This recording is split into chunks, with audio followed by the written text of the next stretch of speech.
समाचार पत्रों में छपे इस विज्ञापन की चर्चा आपने भी सुनी होगी।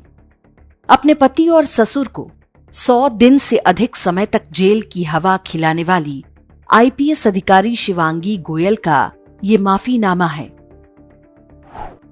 सुप्रीम कोर्ट ने आदेश दिया था कि उन्हें समाचार पत्रों में विज्ञापन देकर क्षमा मांगनी होगी।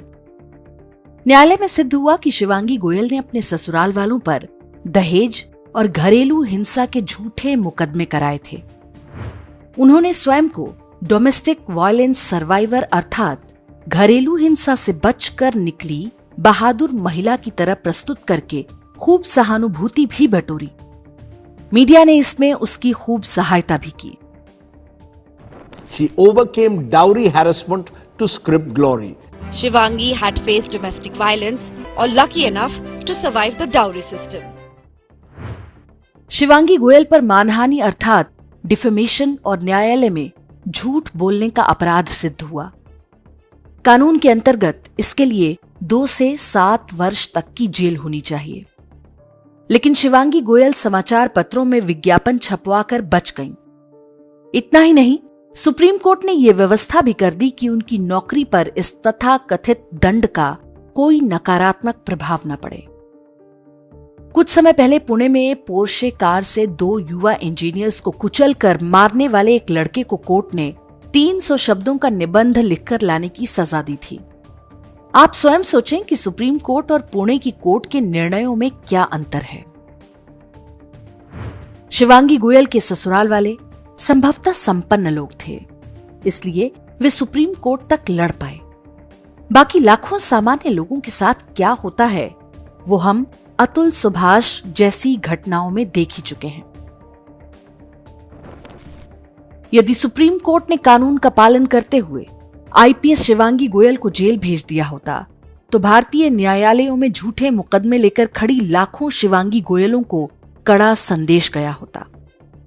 हो सकता है कि बड़ी संख्या में ऐसे फर्जी मुकदमे गायब हो जाते और उन महिलाओं को तेजी से न्याय मिल पाता जो वास्तव में दहेज उत्पीड़न और घरेलू हिंसा की शिकार हैं। लेकिन सर्वोच्च न्यायालय ने ऐसा नहीं होने दिया।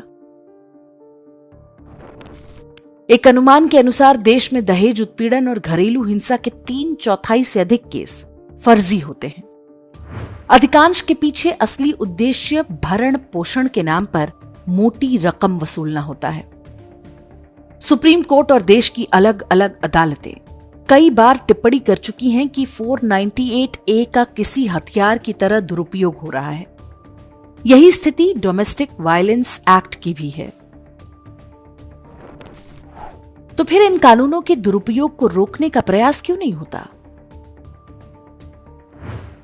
इसका उत्तर यह है कि हमारी न्याय व्यवस्था चाहती ही नहीं कि दुरुपयोग बंद हो। वास्तव में वो दुरुपयोग को बढ़ावा देना चाहते हैं। कानून की दृष्टि में न्यायालय में झूठ बोलना या झूठा साक्ष्य प्रस्तुत करना सबसे गंभीर अपराध माना जाता है। इसे परजुरी कहते हैं। माना जाता है कि कोर्ट में बोला जाने वाला झूठ न्याय की प्रक्रिया में सबसे बड़ी बाधा होता है। भारतीय कानून जिस ब्रिटिश सिस्टम से कॉपी किए गए हैं वहां पर परजुरी के केस में बहुत कड़ी सजा होती है। प्रसिद्ध ब्रिटिश लेखक जेफरी आर्चर जैसे लोग भी जेल की सजा काट चुके हैं। लेकिन भारत में परजुरी के केस नियम कानून से नहीं मनमर्जी के आधार पर चलते हैं। सीआरपीसी की धारा 340 इसे रोकने के लिए बनाई गई थी, जिसे भारतीय नागरिक सुरक्षा संहिता अर्थात BNSS में धारा 379 के नाम से जाना जाता है।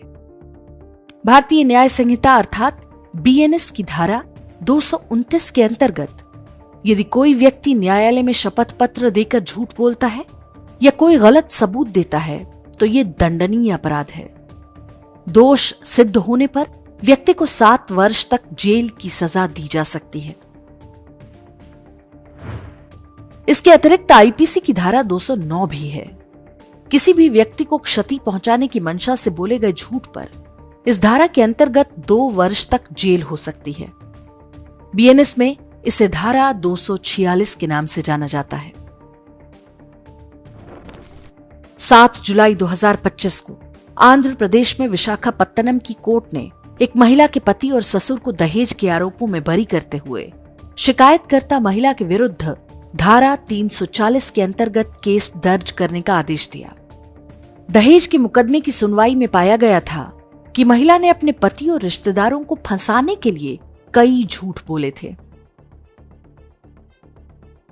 10 फरवरी 2020 को गुजरात की कोर्ट ने एक महिला को 6 साल की जेल की सजा सुनाई, क्योंकि उसने अपने पति से अधिक भरण पोषण वसूलने के लिए न्यायालय में झूठे तथ्य और दस्तावेज प्रस्तुत किए थे। सर्वोच्च न्यायालय और उच्च न्यायालय भी परजुरी को गंभीर अपराध मानती रही हैं। उन्होंने इसके अमल के लिए कई आदेश भी दिए हैं, लेकिन जब वैवाहिक मुकदमों की बात आती है, सबको सांप सूंघ जाता है। वैवाहिक कानूनों का दुरुपयोग करने वाली महिलाओं को कभी ऐसी कोई सजा नहीं दी जाती जिससे उनके मन में भय पैदा हो। पत्नियों को जेल भेजने के जो भी इक्का दुक्का निर्णय हैं, उनमें से अधिकांश निर्णय वास्तव में ट्रायल कोर्ट से आए हैं। तो न्यायपालिका क्यों नहीं चाहती कि दहेज और घरेलू हिंसा के झूठे मुकदमे दाखिल होने बंद हो जाएं? देश की किसी भी अदालत में चले जाएं, वैवाहिक विवादों की बाढ़ सी आई हुई है। तलाक, घरेलू हिंसा, दहेज उत्पीड़न और भरण पोषण जैसे केस लगातार बढ़ते जा रहे हैं। डिवोर्स के सामान्य मुकदमों के साथ भी डोमेस्टिक वायलेंस और दहेज जैसे ढेरों केस कुछ वकीलों द्वारा पैकेज की तरह जुड़वा दिए जाते हैं, चाहे वैसा कुछ हुआ ही ना हो।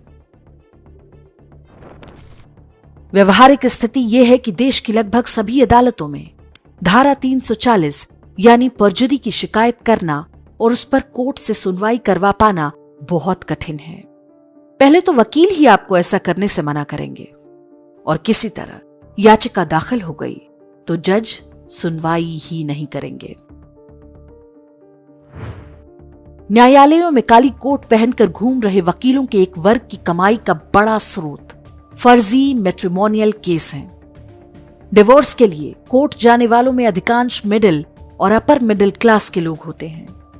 पति पत्नी दोनों कमा रहे होते हैं। वकीलों को देने के लिए पैसों की कोई कमी नहीं होती। पत्नी को लगता है कि एक बार मुकदमा जीत लिया तो मेंटेनेंस और एलिमनी के रूप में लाखों करोड़ों रुपयों की भरपाई हो जाएगी। दूसरी ओर पुरुष अपनी गाढ़ी कमाई और परिवार की प्रतिष्ठा को बचाने के लिए वकीलों को मुंहमांगी कीमत चुकाता जाता है। ऐसे मुकदमे सालों साल चलते रहते हैं। कुल मिलाकर एक ऐसा मकड़जाल बनता है जिसमें पति और पत्नी फंस चुके होते हैं। जो पैसे उनके और उनके बच्चों के भविष्य के लिए होते, उनसे ऐसे वकीलों की कोठियां खड़ी होती जाती हैं, जो इसे अपनी कमाई का आसान जरिया मानते हैं। थाने की पुलिस से लेकर कोर्ट में बैठे लोगों तक का फायदा ही फायदा है। इस स्थिति को बदलने में किसी की भी रुचि नहीं है, न न्यायपालिका के कर्णधारों की, न सरकारों की। दहेज उत्पीड़न हो या घरेलू हिंसा का विषय, कांग्रेसी सरकारों के समय बने फैमिली लॉ डिजाइन ही इस तरह से किए गए कि भारतीय परिवार व्यवस्था को छिन्न भिन्न किया जा सके। ऐसा कोई अध्ययन नहीं जो बताता हो कि इन कानूनों से वास्तविक पीड़ित महिलाओं को बहुत सहायता मिल रही हो। शिवांगी गोयल की सार्वजनिक क्षमा याचना से यदि आप संतुष्ट हैं तो आपको इसके पीछे की पूरी सच्चाई का पता होना चाहिए। वास्तव में उन्हें दंडित नहीं किया गया बल्कि बचाया गया है, ताकि वो व्यवस्था बेरोक टोक चलती रहे जिसे बनाया ही गया है, ताकि समाज के उस वर्ग से भी वसूली की जा सके जो अपराधी नहीं है, जो मेहनत करके अपनी रोजी रोटी कमाता है और समय से सरकार को टैक्स चुकाता है। न्यायपालिका और सरकारों के अतिरिक्त एक समाज के रूप में हम भी इस स्थिति के लिए दोषी हैं। बीते वर्षों में शासन और न्याय व्यवस्था ने जिस तरह से भारतीय समाज और धर्म को निशाना बनाया है, हमने कभी भी पूरी शक्ति से उसका प्रतिरोध नहीं किया। जज कानून की पुस्तक के बजाय अपना एजेंडा चलाते रहे। लेकिन हमने न्यायपालिका के सम्मान के नाम पर चुप्पी साधे रखी और अब ये आग हर परिवार के दरवाजे तक आ पहुंची है। ये मांग जनता को ही करनी होगी कि न्यायालय में शपथ पत्र पर झूठ बोलने को गंभीर अपराध के रूप में लिया जाए। अकेले इस एक उपाय से न्यायालयों में लंबित करोड़ों केस गायब हो सकते हैं। वैवाहिक मामलों में भी परजुरी को गंभीरता से लिया जाना चाहिए। ये किसी जज की इच्छा का विषय नहीं होना चाहिए। उन वकीलों का भी कुछ होना चाहिए जो अपने क्लाइंट को फर्जी मुकदमे करने और झूठ बोलने के लिए उकसाते हैं। भारत में न्यायिक सुधारों की प्रतीक्षा लंबे समय से की जा रही है, लेकिन सबको ज्ञान बांटने वाली न्यायपालिका ही इसे लेकर बहुत उत्सुक नहीं दिखती। न्याय व्यवस्था की इन कमियों के बारे में हम जानेंगे, तभी उन पर दबाव बनेगा। यह दबाव आवश्यक है। देश जान चुका है कि न्यायपालिका कोई दूध की धूली नहीं है। उनमें बैठे स्वयंभू भगवानों में भी लोक का भय होना चाहिए, तभी लोक जीवन सुरक्षित होगा।